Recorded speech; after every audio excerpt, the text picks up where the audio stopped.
Hare Krishna, Namaste. Question: my cell phone understands me, talks to me, advises me at times about my health, about weather, about directions, and many more. I'm guessing maybe my cell phone is also a living entity, but can't walk, can't talk, can't eat.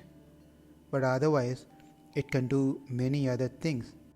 Is my understanding correct that my smartphone have atma in it? Let's see the answer. Yes, you are 100% correct that your cell phone have atma in it. But the way you have understood is not right. Just to let you know that it is not just your cell phone, which is smartphone, has atma in it. All other smartphones and those phones which are not smart also have atma in them. Not only cell phone, laptop, printers, desktop, table, chair, pen, pencil, stone, mountain, plant, animals, birds, and more. Everything has atma within them. This can be easily understood. Like our body, which is also made of material elements, has atma in it. Likewise, the other objects which are made of material elements also has atma in them. Whether the body is living body or dead body, atma is present in it. Whether it is sentient being or non-sentient being, atma is present in them. Whether it is a moving or a non-moving entity, atma is present in it. So whether it is a living or non-living entities, including dead body, atma is present in them. Any object we consider, as we listed below, three substances together make it as one object, one element. They are Achit, Chit, and Ishvara. Achit means the matter, the non-sentient entity, which is made of Prakriti, the five material elements called Panchabhuta: earth, water, fire, air, and ether. That is called Achit. Like our cell phone, table, chair, pillow, water bottle, shoes, stone, and our body all falls into this category called Achit. The object which are made of these elements doesn't have any intelligence, no consciousness, no mind, no thinking power, no feeling, or no willingness. The second truth or substance is Chit, means sentient entity. That substance which is a conscious entity. They have intelligence, they have mind, and they have consciousness, knowledge. They can think, feel, and will, unlike the Achit, which cannot do these three things. That is known as self or Atma. So Achit, which is non-sentient, Chit, which is sentient, and the third is Ishvara, is also sentient entity, but it is the supreme being who controls both Achit and Chit, matter and spirit. So in any given object, Atma is present, and within that Atma, Paramatma is also present. That means in your smartphone, Jivatma is present and also Paramatma is present. It is not that Jivatma and Paramatma only present in human body, Devata body, animal body, bird's body, etc. They are also present in each and every object, whether they are living or non-living entities. Now that we said this, there could be a possible follow-up question. If the Atma is present within all the elements, objects, why then we don't see the same activities that of other living entities? Also, why don't we call them as living entities? Why we call them as non-living entities? We call human as living entity because atma is present. We call bird as living entity because the atma is present. Then why don't we call stone as living entity if, as per what we heard now, that atma is present in stone also?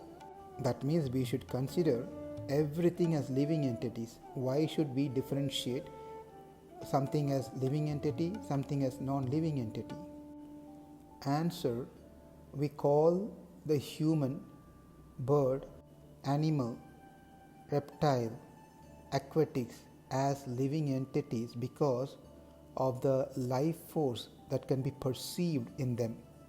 There's a blood flow, there is some consciousness spread all over their body, and other internal things happens within that body that makes the body to function, to grow. And also we see pains and pleasures that they experience in different levels. But for the atma present in the stone or in your cell phone, that atma stays as good as a jada, a matter. It stays in a very dormant state. What differentiates a matter and spirit is the knowledge, the jnana. Matter does not have jnana, and atma has jnana. Though the atma has jnana, when they take the body of stone, phone, cone, etc., their knowledge is totally blocked or reduced to zero. The atma within the human and other living species functions with its jnana, the knowledge, which is also termed as consciousness, brings in pain and pleasure of the atma. The atma experiences the pain and pleasure, various emotions, because of the presence of the consciousness that spread all over its body. The jnana of the atma within the devata's body is higher, which goes through pleasures mostly. The jnana of the atma within the manushya body is, compared to the devata, it's in a lower grade and goes through pain and pleasure frequently. The jnana of the atma within the animal, birds and other entities in that body is much lower than that of humans. They go through the pain and pleasure lesser than that of humans. The jnana of the atma within the plant's body is much lower than that of animals and birds, where their experience of pain and pleasure are very restricted. Likewise, the jnana of the atma within the stone, within the cell phone, within the table, etc., is equal to zero, that they will not experience any pains or pleasures at all. When we say its knowledge is zero, it doesn't mean that they don't have knowledge, but the knowledge that they have is completely blocked in such a way that knowledge cannot extend or expand itself outside of atma. So such atma stays in these objects like chair, table, phone, etc. for some period due to some of their previous karmas. With these bodies, they cannot function much for some period because their jnana is totally covered. They do not think, they do not feel, they do not will. Therefore, in these bodies, these atmas will not accumulate any additional or new karmas. When it comes to these objects like stone, phone, cone, etc., and our bodies, there is absolutely no differences between them in the way they are made of 5 elements. So the make is same, but the only difference is the atma, whether it is in a dormant state or in an active state. The dormant and active states are defined by that individual atma's previous karmas.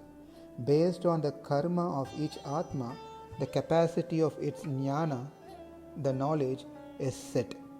If the jnana is set to zero, they go through no pain and pleasure, no activities, but they get a body of stone, they get a body of a dead body, they get a body of a book, they get a body of a laptop, they get a body of a Barbie doll, or they get a body of a cell phone.